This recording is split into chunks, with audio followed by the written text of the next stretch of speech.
And welcome to Business Focus. I am the Agenc Agency President and owner, Rodger Roeser. I have the pleasure of running Cincinnati's largest and most award-winning public relations firm. Great to be here in Newport, Kentucky, actually. And today I'm joined by Kenata Wright. Kenata does something far more important than my firm does. You run a company called Nightengale Home Health Service, is that correct? Home Health Agency. Home Health Agency? Yes. And why don't you share a little bit about what your company does and where you're seeing trends in your business? Nightengale is a new agency to the greater Cincinnati area, and our motto is that we specialize in holistic care, meaning we care for the person in its entirety, the mind, the body, and the soul. We incorporate the person in their care as well as their family members. And correct me if I'm wrong, but this allows family members that need help to stay in their home, which is probably a heck of a lot more comfortable and good for them. And it's a lot less expensive than if they were to be placed in an extended care facility. That's an excellent point. Now, how long have you been in business, and what made you get into this? A year. Oh, congratulations! Thank you. Currently, I'm an RN at University Hospital, you are, and through okay. working there, I've learned that a lot of people that were admitted to the hospital, their admissions could have been prevented had they had the proper home health care. No kidding. Yes. So again, when you look at having burdens on hospitals, having burdens on government agencies and such and so forth, your organization could possibly help mitigate some of these challenges and issues. Interesting. Yes. Why don't you share a little bit about what made you go out on your own? Was it scary? Was it nerve-wracking? It was scary. Yeah. But what made me go out on my own is the passion for the elderly people that I hold. That's wonderful. And just working in extended care facilities through my nurse training, I realized that there's a lot more that can be done, and healing is actually greater in the home setting versus in a setting that they're not familiar with, which increases the added stress. And that definitely makes sense. Yes. Now, share with me what some of the challenges that you're facing as a new business. I mean, so many businesses fail in the first year. That's, nerve-wracking in and of itself.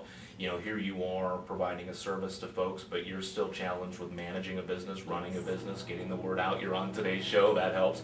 So what are some of the challenges that you're seeing? A lot of the challenges are the cost just in operating business, getting a business started as far as your financing, trying to figure out what programs would be best to go to. Right. And then you have the expenses related to your employees, making sure you have quality. You got to pay those people? Yes. And the taxes associated with right.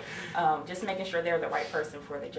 Sure. And then, with the healthcare reform, things like that, they weigh heavily on how we get reimbursed as a home healthcare agency. So not only are you trying to be the best RN and the best caregiver you could possibly be, you're marketing your business, you're managing accounting for your business, you're doing employee relations with your business. A lot of hats to wear. Do you outsource with anybody? Are you trying to do all this yourself? What have you learned? Currently, it's myself and 2 other partners, and we're just wearing many positions. Oh yeah, and previous guests, they talk about how important it is to have other partners with, as a small business, like an accounting firm, like a marketing firm, like a legal firm, like an HR firm. Is it something that you've started to look into, or are you focusing mostly on just the organic growth of your business right now? I have been investigating a couple of companies, but right now, as we're branching out, we just keep everything in-house. And later on, as we build more relationships, we probably will branch out as we expand. Absolutely. Always good to have a second or third opinion, even in medical or in marketing, whichever the case may be. That is true. If you were to share some advice with other small business owners or other folks that maybe are in a corporate environment, and either they're a victim of downsizing or maybe they just had about enough and ready to go on a business for their own, what advice would you give? I would say remain faithful. And then the major thing with starting any business is your business plan. So as long as you follow those guidelines, you should be okay.